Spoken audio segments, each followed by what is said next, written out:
ओहो आज गोटे खराटा पूरा मन शांति कर सुखेबी कपड़ा ओहो टे साड़ू करदे घरे बुझी पारना सब मतलब पार्टी कर पाठ पढ़े ये करे सी करे जानी पारना पुआ यूट्यूब स्टार है 1K सब्सक्राइबर लोक देखुना अलग कथा कि मन मन गोटे स्टार है गोटे पद्म भाया पिला मु कादुरे फुलि खेली उठी जानी पारना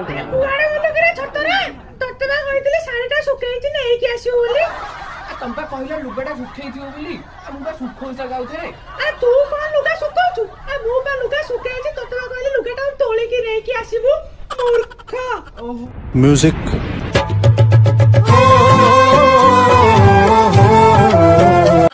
अरे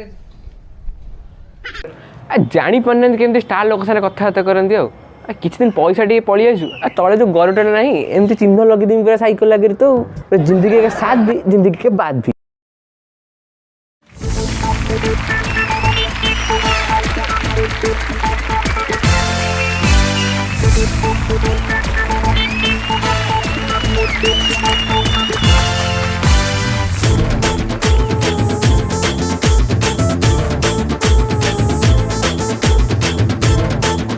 मोर सारा ओडिसा मु हीरो नंबर 1 मु hero number 1 hero number 1 hero number 1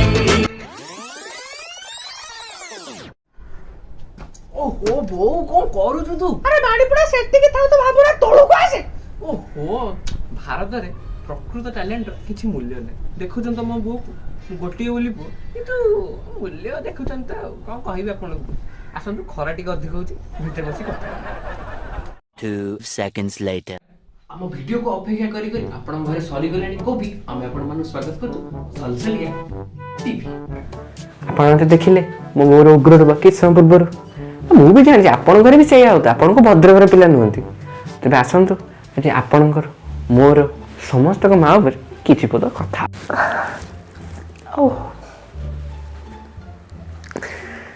समस्त जीवन में किसी ना कि भ्रम थाए मो जीवन में भी भ्रम थिला जे मो माँ बापा मो पर गर्व करती बोली सेटा अलग कथा से गर्व ना से भितर पूरा भांगी पड़े पूरा एमती रंग मजार गांठिया मिस्टर से गोटे पूरा भितर चुरचुर हो आशा बोली मोठू कि रही दो दिन मुझे 10वीं पर इंजीनियरिंग नहीं से दिन तो मोर सम्मान तो जहाँ ना बाहर भी बोधे किसी सम्मान पाइबी काली मो बो को जन पचारा भाज कौन पुआ कौन पढ़ुची ना हाँ पढ़ुची इंजीनियर बाहर जीव मुझे शीत दिनिया पोक हाँ गचर कसी पड़े खोलपटा भांगी जी मुझे बाहर जी सी इंजीनियर पढ़ुची बाहर जीव मैंने हाथ हल्ले ढौली सुप गोटे बाहर जीव आपण मैंने सब जिन बहुत जितिपारे कि आप जुक्ति के जितिपारे ठीक अच्छे से कौ क्या आप जितने तापर आप जो बेजती करदे आप कहे मु बो ना से थग लाइफ मुवमेंट से पूरा क्रिएट करदे ये आज कत धरना मुझे बाहर कहले मतलब बो कहे जाऊ जदि गाधे पड़ो आपण मैंने तो जानते पुआ मानकर के पानी सागर के भल संपर्क मत पानी संचय कर एक्चुअली भल लगे तो मुझे कहली बो मुझे काली गाधे आज कोई गाधे नहीं दरकार मत कहे कुकुर बसे तो झाड़ी बसे बुझलु मुझे मुझे जानते आप जानते गोटे तेढ़ा मनीष मुझे मुझे पद्म मु पूरा कादुरे फुटबी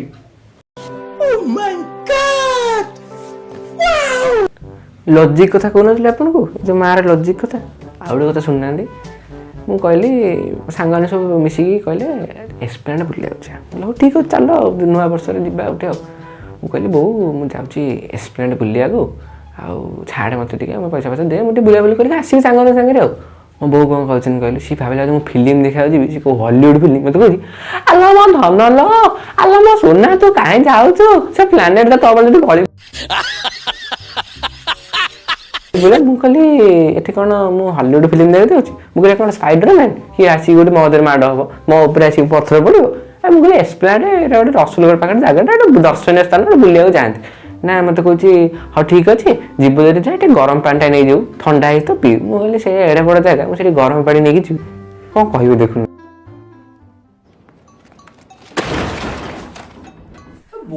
प्रबल कथा अरे भाई मार्केट कथा कहना अरे ସିଏ ଗୋଟେ ବଢିଆ କଥା ମନେ ପକେଇଲା ଛୋଟୁଟା ଆମର ଭଲ ପିଲାଟା ସବୁ କଥା ମନେ ପକେଇଛି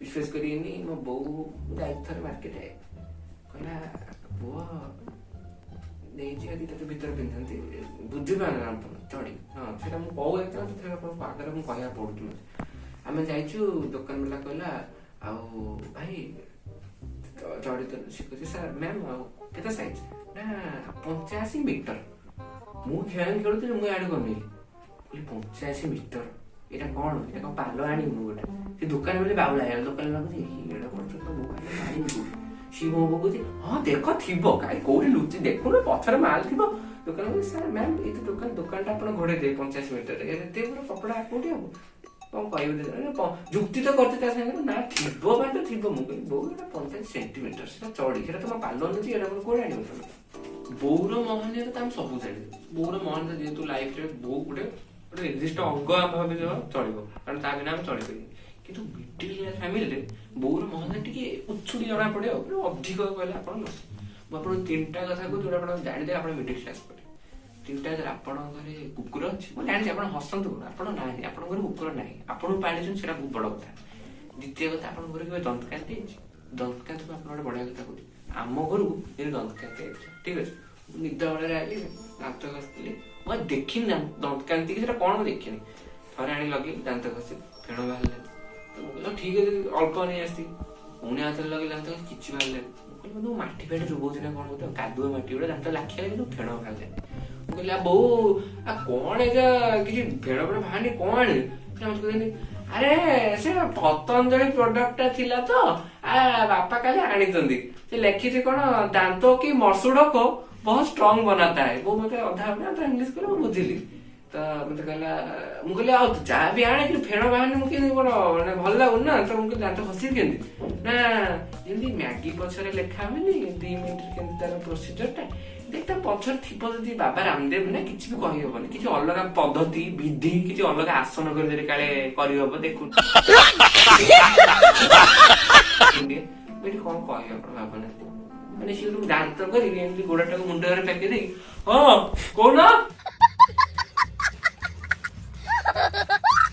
କୁହ ଏମିତି ଦାନ୍ତ ଘଷି କି କଥା ଦେଖିଲା ଆପଣ ଏଥିରେ ବହୁତ ସାଙ୍ଗରେ ଆପଣ ପାଇବେ ବୁଝିଲେ ମିଡିଲ କ୍ଲାସ ଫ୍ୟାମିଲିର ଥାର୍ଡ ଆଉ ସବୁ ମୋଷ୍ଟ ଇମ୍ପୋର୍ଟାଣ୍ଟ ଥାର୍ଡ ଦେଖାଉ ତ କାଳିଆ ଗୁପ୍ତ କାଳେ ଦେଖା ହବ ପଚାରିବା ଥାର୍ଡ ପଏଣ୍ଟ ସବୁଠୁ ଇମ୍ପୋର୍ଟାଣ୍ଟ ମନ ଧ୍ୟାନ ଦେଇକି ଶୁଣିବ ମୁଁ ତ ଗୋଟେ ଖାତାରେ ନୋଟ୍ କରି ଲେଖିଥିଲି ଠିକ ଅଛି ଆପଣଙ୍କ ଘରକୁ ତ ଗେଷ୍ଟ ଆସିଥିବେ କେତେବେଳେ ଥମ୍ସଅପ୍ ପାର୍ଟି ହେଲେ ବୋତଲ ଆଣିବେ ସେଟା ଆମ ଘରେ କଣ ହୁଏ କହିଲେ ଆମ ଘରେ ଆସିବ ଥଣ୍ଡା ଆସିବ କି ଆସିବ ତ ସେ ପାଣି ତ ଆସିବ କିନ୍ତୁ ବାହାରିବନି ଘରୁ ପିଇଦେଲା ପରେ ମୋ ମା କଣ ସେ ଭାବିଦିଏ ମୋ ଜୁଡୁଆ ଭାଇ ଭାବିଦିଏ ଡଷ୍ଟବିନ ପକଉଥିବ ନା ଏ ମୋ ଧନଟା ତାକୁ ନେଇ ମୁଁ ସୋରିଷ ତେଲ ବୋତଲ କରିଦେବ ମୁଁ ଆପଣ ମୋ କଥା କହୁ ଶୁଣୁନି ମୁଁ ଅଷ୍ଟମରେ ଥରେ ମୋ 2-3ଟା ଖଣ୍ଡେ ପାଣି ତ ଖର୍ଚ୍ଚ ଦେଇଥିଲି ତ ମୋ ବୋଉ କଣ କଲା ଗାଁକୁ ଯାଇଥିଲା ଯୋଉ 2 ଲିଟରିକିଆ ବିସ୍ଲେରୀ ପାଣି ବୋତଲ ଆସେନି ଯୋଉ ଶିଳ ପୁଆ ଭଳିଆ ଦେଖିବାକୁ ସେଥିରେ ମସଲା ବାଟନ୍ତି ଏଡେ ବଡ ବାହୁବଳି ମୁଣ୍ଡ ଲଗେଇ ଆପଣ ନେଇ ସେଇ ବୋତଲ ତ ପୁରା ନେଇଯାଇ କହୁଛି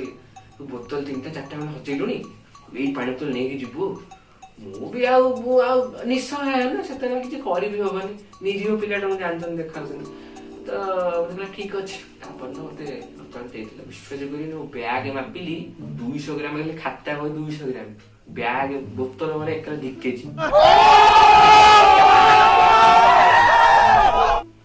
କଣ ହେଇଛୁ ମୁଁ ପରିବା ନେଇ ଆସିଛି ମାର୍କେଟରୁ ଏତିକି ଛାଡ ମା ବହୁତ ଦୁଃଖିତ କରିହବନି କାରଣ ରୋଷେଇ କଲାବେଳେ ଖଡିକା ବେଲା ତ କେତେବେଳକୁ ପଳେଇ ଆସିପାରେ ଆପଣଙ୍କୁ ଉଡନ୍ତା ଚଢେଇ ଯେମିତି ସେମିତି ପଳେଇ ଆସିବ ମୁଁ ତାକୁ ବିଶ୍ୱାସ କରି ସ୍କୁଲ ନେଇକି ଯାଇଛି ସ୍କୁଲରେ ଜୁଟିଲା ପିଲା ତ ଜାଣିଛନ୍ତି ଆରେ ବାପାଙ୍କ ଭାରି ପଇସା ନା ବିସ୍ଲେରୀ ପାଣି ବୋତଲ ଗୋଟେ ଆଣିଛ ତମେ ଜକ ହଉଛି ଆଉ ସେଠୁ ମନ୍ଦିର ପାଖରୁ ଦେଖିଲିଣି ଆଉ ଏଠି ଜାଣିଛନ୍ତି ତ ମୁଁ କହିଲି ବହୁତ ଦୁଃଖ ସହିଲାଣି ମୁଁ ଡଷ୍ଟବିନରେ ପକେଇ ଦେଇଛି ଆଉ ପକେଇ ଦେଇକି ତ ଯାଇଛି ମୋ ସାଙ୍ଗ କି ଗୋଟେ ଦେଖିଦେଇଛି ତାପରଦିନ ମୁଁ ଘରକୁ ଯାଇ କହିଦେଇଛି ମୁଁ କହିଲି ନା ବୋଉ ମୋ ପାଣି ତ ହଜିଗଲା କହିଲି ଠିକ ଅଛି ତାପରଦିନ ପାଣି ତ ନେଇନି କ୍ଲାସକୁ ଯାଇଛି ସେଇ ସାଙ୍ଗଟା ଦେଖିଦେଇଛି ସବୁ ପିଲା ଆସି ବସିଲେ ଡଷ୍ଟବିନ ତମ ପାଣି ବାହାର କରି କହୁଛି ହେଇ ସୁବ୍ରତ ତମ ପାଣି ବୋତଲ ମୁଁ କହିଲି ଆରେ ମୋର ଏକଲା ହେଇଥିଲା ନା କଣ ଆରେ ଆହୁରି କାହାର ବିସ୍ଲେରୀ ପାଣି ଥିଲା ନାଇଁ ତୋରି ବାପାଙ୍କ ଅଧିକ ପଇସା ତୋରି ବିସ୍ଲେରୀ ଆଉ କେହି ବିସ୍ଲେରୀ ଆଣନ୍ତି ଆଉ ସମସ୍ତଙ୍କର ମିଲ୍ଟନ ସେ ଗରିବ ପିଲା କଣ ବାପାଙ୍କୁ ଦେଖୁନାହାନ୍ତି, ଝିଅ ପୁଅ ମିଶିକି ବସିଲେ। ଆପଣମାନେ ଜାଣିଛନ୍ତି ଘରର ମୁରବି ବାପା ବୋଲି। ଆପଣ କେତେ ଦେଖିଥିବେ, କେଉଁ ଲୋକ ବି କହୁଥିବେ, ଆପଣମାନେ ଯିଏ ଜାଣିଥିବେ ଘର ମୁରବି, କିନ୍ତୁ ନା, ଘରର ମୁରବି ବାପା ନୁହନ୍ତି। ଏସବୁ ଟୋଟାଲି ମିଛ କଥା, ଭ୍ରମ ଆପଣଙ୍କ ମନ। ମେନ୍ ମୁରବି ହୋମ୍ ମିନିଷ୍ଟର ହେଉଛି ମା। ମା ଯାହା କହିବ ବାପା ସେଇଆ। ମା ଯେଉଁ ଭାବି ନିଅନ୍ତୁ, ମା ହେଉଛି ହ୍ୱାଟ୍ସଆପ୍, ସେଣ୍ଡ ବଟନ୍ ହେଉଛନ୍ତି ବାପା। ହ୍ୱାଟ୍ସଆପ୍ ଯାହା ଅଥରିଟି ଟାଇପ୍ର ଯାହା ମେସେଜ୍ ଆସିବ, ଆପଣ ଖାଲି ସେଣ୍ଡ ବଟନ୍ ଟପିବା ମାନେ ଆପଣଙ୍କୁ ବ୍ଲୁଟିକ୍ ପାଖକୁ ଯିବ। ଟୋଟାଲ୍ ଉପରେ କଥାଟା ହେଉଛି ଏଇ। ମୁଁ ଆପଣଙ୍କୁ ଗୋଟେ କଥା କହୁଛି ଶୁଣନ୍ତୁ। ମୁଁ କେବେ ପିକନିକ୍ ପିଲାବେଳଠୁ ମୋତେ ଛାଡ଼ନ୍ତିନି, ମାନେ ସ୍କୁଲ୍ ଫୁଲ୍ ପିକନିକ୍। ତ ମୁଁ ବହୁତ କଷ୍ଟରେ ଷଷ୍ଠ ଶ୍ରେଣୀରେ ଗୋଡ଼ ହାତ ଯୋଡ଼ିକି ଗାଧେଇ ବିଧେଇ, ମୁଁ ତ ଗାଧେଇନି, ବହୁତ କଷ୍ଟେ ମଷ୍ଟେ ହେଇକି କହିଲି ମୋତେ ଟିକେ ପିକନିକ୍ଟା ଛାଡ଼ନ୍ତୁ। ନା ହଉ ଠିକ୍ ଅଛି। ନା କେଉଁଠି? ମୁଁ କହିଲି ନୀଳମାଧବ କଣ୍ଟିଲୋ। ନା ହଉ। ମା ପୁରା 15 ମିନିଟ୍ ଭାବିଲା। ମୁଁ କହିଲି 15 ମିନିଟ୍ ଭାବିଛି, ମନଟା ହସ ଆଇଛି, ମୁଁ ଯିବି ଆଉ, ପୁରା ଖୁସି ମନରୁ। ତାପରେ କହୁଛି ବାପାକୁ ଆଇଲେ କହିବେ। ସେ ଯେଉଁ ଦୁଃଖ ଆପଣ ବୁଝିପାରିବେ। ମୁଁ କହିଲି ହଉ ଠିକ୍ ଅଛି, ଯାହା ହେଲେ ତ ଗୋଟେ କହିବେ, ବାପା ତ ଯାହା ହଉ ଅଛନ୍ତି ଆଉ। ଆଇଲେ ମୋତେ ତ ଖାଇବାକୁ ଦିଏଛି, ମୁଁ ତ ଗିଳିଲା ବେଳେ ଆଉ ମୁଁ ବାଁ ଡାଣ କିଛି ଦେଖେନି, ଖାଉଛି। ତାପରେ କ'ଣ କଥା ହେଲେ, କଥା ହେଇ ବାପା ଆଇଲେ, ଗୋଟେ ରୁମ୍ ଫ୍ରୁମ୍ ବନ୍ଦ କରି ପୁରା ଭିତରେ ବସେଇଦେଲେ। ମୁଁ କହିଲି କ'ଣ ଏମିତି କ'ଣ କରୁଛନ୍ତି? ମୁଁ କହିଲି କ'ଣ ଅଗ୍ନିରୋଧକ ସଂସ୍ଥା ନା କ'ଣ ଟ୍ରାଏଲ୍ ଫାଏଲ୍ ମାରିବା ବୋଧେ ମୋ ଉପରେ। ମୋତେ କହୁଛନ୍ତି କେଉଁଠି ଯିବୁ ପିକନିକ୍? ମୁଁ କହିଲି କଣ୍ଟିନ୍ୟୁ ନୀଳମାଧବ ବାପା। ନା ଜାଣିଛୁ କେତେ ବାଟ? ମୁଁ କହିଲି ଜାଣିନି ବୋଲି ତ ଯାଉ, ଜାଗା ଦେଖିଲି ମୁଁ କ'ଣ ପାଇଁ ଯାଇଥାନ୍ତି? ବାପା କହୁଛନ୍ତି ଠିକ୍ ଅଛି, ଯିବା ଅଛି, ଯାହା ଗୁରୁଜନଙ୍କ କଥା ସବୁବେଳେ 3ଟା କଥା ମନେ ରଖିଥିବୁ। ମୁଁ କହିଲି ହଁ କହୁନ। ନା ବାହାର ଜାଗାରେ ଲୋକ ଯାହା ଦେବେ ରଖିଦେବୁ, ଖାଇବୁନି। ମୁଁ କହିଲି ରଖିଦେବି ଖାଇବେ? ନିଶା ଜିନିଷ ଦେଇକି ପିଲାଙ୍କୁ ମାରିଦେବେ ସେମାନେ। ମୁଁ କହିଲି ମାରିବେ କ'ଣ ବାପା, ମୁଁ ଖାଇବିନି, ତମେ ଯାହା କିଣିଦେଲେ ସେୟା ଖାଇବି। ନା ଶୁଣୁ 3ଟା କଥା, ଆଉ ଗୋଟେ କଥା କହୁ ଶୁଣୁ। ପକେଟରେ ସବୁବେଳେ ଗୋଟେ ପେପର ରଖିଥିବୁ, ମାଆଙ୍କ ନାଁ, ବାପାଙ୍କ ନାଁ, ଘର ଠିକଣା ରଖିଥିବୁ। ମୁଁ କହିଲି କ'ଣ ପାଇଁ? ନା ଦେଖେ ଯେତେବେଳେ ତୁ ଯାଉଛୁ ବୁଲାବୁଲି କରିବା ପାଇଁ, ଯଦି କେଉଁ ଜାଗାରେ କିଛି ଗୋଟେ ଏପଟ ସେପଟ ଜିନିଷ ହେଇପାରେ, ବୁଝିପାରୁଛୁ ତ? ଆଜିକାଲି ନ୍ୟୁଜ୍ ଦେଖାଉଛି, କାଲି ଗୋଟେ ନ୍ୟୁଜ୍ ଦେଖାଉଥିଲା ଯେ ଯାଇଛନ୍ତି ପଞ୍ଚଲିଙ୍ଗେଶ୍ୱର ବୁଲିବା ପାଇଁ, ପିଲାଙ୍କୁ ହାଣିକି ଫୋପାଡ଼ି ଦେଇଛନ୍ତି, ବୁଝିପାରୁଛୁ ତ? ମୁଁ ସେଇ ସମୟରେ କେଡ଼େ ଅଭଦ୍ର ଲୋକ। ପୁଅ ଯାଇଛି ବୁଲିବା ପାଇଁ, ସେଠି କ'ଣ ହେଇଯିବ, ମାନେ ପୁଅ ବଞ୍ଚିଯିବ ସେଇଟା ଇମ୍ପୋର୍ଟାଣ୍ଟ ନୁହେଁ, ଯେଉଁ ଶବ କେମିତି ଚିହ୍ନ ସେଇଟା ଇମ୍ପୋର୍ଟାଣ୍ଟ ନା। ନୀଳମାଧବରେ କିଏ ଗୋଟେ ଲୋକ ବୋଲୁଥିବ, ଯାଉଥିବ ବୁଲି ଆରେ କ'ଣ ଶବ ପଡ଼ିଛି ଦେଖିଆ,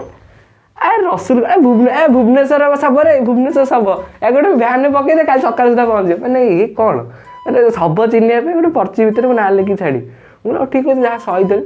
ସକାଳୁ ଉଠି ଗଲା ବେଳକୁ ଜୋତା ପିନ୍ଧି ମାମା କହିଲେ, ମାମା ତାଙ୍କ ଗୋଟେ ଲେଖିକି ନେଇକି ଯାଇଛନ୍ତି, ରଖିଥା, ଦରକାର ଆସିଲେ କାମରେ ଆସିବ। ଏତିକି କଥା କହିସାରିଲା ପରେ ମୋତେ ଗଲାବେଳକୁ ସେଦିନ ରାତିରେ 2ଟା ପଏଣ୍ଟ କହିଲେ। ସକାଳେ ଗଲାବେଳେ ବସ୍ରେ ବସୁଛନ୍ତି, ମୋତେ କହିଲେ ଶୁଣ, ଥାର୍ଡ଼ ଆଉ ସବୁଠୁ ମୋଷ୍ଟ ଇମ୍ପୋର୍ଟାଣ୍ଟ ପଏଣ୍ଟ। ମୁଁ କହିଲି ହଁ କ'ଣ କହୁନ? କ୍ଷୀରଜାତ ଦ୍ରବ୍ୟଠୁ ଯେତେ ଦୂରେଇ ରହିବ। ମୁଁ କହିଲି କ୍ଷୀର କହୁଛି ବାବା ବୁଝିପାରୁନି, ବୟସ ହେଲାଣି, ଗ୍ୟାସ୍ ଫ୍ୟାସ୍ ହବ ତୋର। ମୁଁ କହିଲି ବାପା ଏଇଟା ତମର ହୁଏ, ମୋର ହୁଏ। ମୁଁ ଗୋଟେ 16-17 ବର୍ଷ ପିଲା, ମୋତେ କ'ଣ ଗ୍ୟାସ୍ ଫ୍ୟାସ୍ ହବ? ତମ କଥା ମୋତେ କ'ଣ କହୁଛ? ତାହେଲେ ତଥାପି ବିଶ୍ୱାସ ହଉନି। କହୁଛି ନା ଦେଖିକି ରହିବୁ, ପର୍ଚିଟା ରଖିଛୁ ଟି, ପର୍ଚିଟା ଇମ୍ପୋର୍ଟାଣ୍ଟ ଥିଙ୍ଗ, ପର୍ଚି ନହେଲେ କିଛି ହେଇନଥାନ୍ତା। ଆପଣ ତ ଜାଣିଲେ ମୁରବି କଥା। କିନ୍ତୁ ମାଆ ମାନଙ୍କ ସମସ୍ତେ କୁହନ୍ତି ମୋ ମାଆଙ୍କର ଚଏସ୍ ବହୁତ ଖରାପ, ମୋ ମାଆଙ୍କର ଚଏସ୍ ବହୁତ ଭଲ। ଠିକ୍, ମାଆ ମାନଙ୍କ ଚଏସ୍ ଆକ୍ଚୁଆଲି ଖରାପ ଭଲ ନୁହେଁ। ମାଆ ମାନେ ଆପଣଙ୍କୁ ଆପଣ ଯାହା ପିନ୍ଧନ୍ତୁ ମାଆ ଆପଣଙ୍କୁ କହିବେ ଭଲ। ଆପଣ ନାରଙ୍ଗୀ ରଙ୍ଗର ଜୋତା ସାଙ୍ଗରେ ନେଳିଆ କଲର ସାର୍ଟ ପିନ୍ଧି ବୁଲୁନାହାନ୍ତି, ଆପଣ ଯାଦୁ ଭଳିଆ ଦେଖାଯିବେ, ସେଇଟା ଅଲଗା କଥା। କିନ୍ତୁ ଆପଣଙ୍କ ମାଆ କିଛି କହିବନି ନା, ଗୋଟେ ପିନ୍ଧି ସାରିବେ ଖୁସି, ଓ ମାଆ ତ ମୋତେ କହିଛି ଗୋଟେ ବୁଲିକି ଯାଇକି ଗୋଟେ 12 ଗଳି ଛାଡ଼ି ଗୋଟେ ଭିକାରୀ ହୁଏ ତ ଭାଇ ଆଜି ହେଲାନି, ଆଜି ତମଠୁ ମୁଁ ଭଲ ଦେଖାଯାଉଛି। ସେ ଯେଉଁ ଦୁଃଖ ଆପଣ ବୁଝିପାରିବେ, ଯେଉଁ ତାଟିଆ ଗିନା ବାଡ଼େଇକି ସେ ଆପଣଙ୍କ ଆଗରେ କହିବ, ଓହୋ, ତ ଦୁଃଖଟା ଆପଣ ବୁଝିପାରିବେ। ଆପଣଙ୍କ ଯେଉଁ ଭିତରେ ଟଙ୍କିକିଆ ନୋଟ୍ଟା ନୁହେଁ, ସେ ପୁରା ଆଉ ଭାଙ୍ଗି ଯାଇଥିବ ପୁରା। ଆଜିକାଲିକା ବୋଉମାନଙ୍କ ସହିତ ଆପଣ ଜାଣିଛନ୍ତି, ମାନେ ଆମମାନଙ୍କ ବୋଉ ହଉଛି ଲାଷ୍ଟ ଜେନେରେସନ୍ ନା, ଯାହାର ଏବେ ସୋସିଆଲ ମିଡ଼ିଆରେ ଆକାଉଣ୍ଟ ନାହିଁ, ଯିଏ ଫୋନ୍ ଟାଇମ୍ ୱେଷ୍ଟ କରନ୍ତି, ତାଙ୍କ ଘର ଭଲ, ତାଙ୍କ ସ୍ୱାମୀ ଛୁଆ ଭଲ, ସିଏ ଭଲ। କିନ୍ତୁ ଆଜିକାଲି ଏଇ ଯୋଉ ନୂଆ ଜେନେରେସନ୍ ଯୋଉମାନେ ବୋଉମାନେ ଆସୁନାହାନ୍ତି, ସରି ମମ୍ସ ପପ୍ସ, ସେ ଯୋଉ ଆସୁନାହାନ୍ତି, ଆପଣ ଏବେ ୱାଇଫାଇ ପାସୱାର୍ଡ ଯେମିତି ଗୋଟେ ମମ୍ସ କ'ଣ ଆମ ଘରେ ମୋମୋ ଖାଉନଥିଲେ ଲୋକ, ତମ ଘରେ ମମ୍ସ ନା। ଆପଣ ଗୋଟେ ବଢିଆ କଥା କହୁଛୁ, ଗୋଟେ ମହାନ ସାଙ୍ଗ, ମହାନ ଦିଗ୍ବିଜୟୀ ସାଙ୍ଗ ବାହା ହେଲା ପରେ ବି 12ଟା ପିଲାଙ୍କ ପରେ ତାଙ୍କର ଉଠୁଛି ଟିକେ ଯୌବନ, ଇନଷ୍ଟା ଫିଲ୍ଡ ଟିକେ ଆଡେଇକି ଦେଖନ୍ତୁ, ତାଙ୍କ ବୟସ ହଉଛି 56, ଆଉ ଆପଣ ମାନଙ୍କୁ କଣ କହିବେ, ତାଙ୍କ ମନ ତ ଟିକେ ଛନ ପ୍ୟାରି ସମାଜ ଗଇ। ସର୍ବଶେଷରେ ମା ହିଁ ହେଉଛି ଜନନୀ, ମା ହିଁ ହେଉଛି ମମତା। କାରଣ ମା ବିନା ଆମ ଜୀବନ ଅଧୁରା। ଛୋଟରୁ ବଡ଼ ହେବ ତାହେଲେ ମା ହିଁ ଆମକୁ ସବୁ ଜିନିଷ ସାହାଯ୍ୟ କରେ, ଛୋଟରୁ ବଡ଼ ଆମକୁ ମା ହିଁ କରେ। ଆମେ ମା ଉପରେ ଠିକ୍ ଅଛି, ଆମେ କେତେ ଜିନିଷ ତାର ଧରୁ କେତେ ଜିନିଷ ରାଗୁ କେତେ ଜିନିଷ କହୁ ବି ତାକୁ ବି କେତେ ଜିନିଷ ଆମେ କହିଦେଉ ସେଇଟା ଅଲଗା କଥା କିନ୍ତୁ ଆମେ ସିଏ ଆମକୁ ସବୁବେଳେ ଭଲ ପାଏ ତ ଦେଖନ୍ତୁ ଯେମିତି ପିଲାରୁ ବଡ଼ ହେଲା ବେଳକୁ ଆମକୁ ସିଏ ଆମର ସବୁ ଆମେ ବଡ଼ ହେଲେ ତାର ସେଇ ଜିନିଷ ସବୁ ଆମେ ତାକୁ ସମ୍ଭାଳି ପାରିବା ଦରକାର ଆଉ ଏତିକି ହେଉଛି ଆମର ଅନୁରୋଧ ଆଉ ଭିଡ଼ିଓଟି ଯଦି ଭଲ ଲାଗୁଛି ତାହେଲେ ଲାଇକ୍ ସେୟାର ସବସ୍କ୍ରାଇବ୍ କମେଣ୍ଟ କରି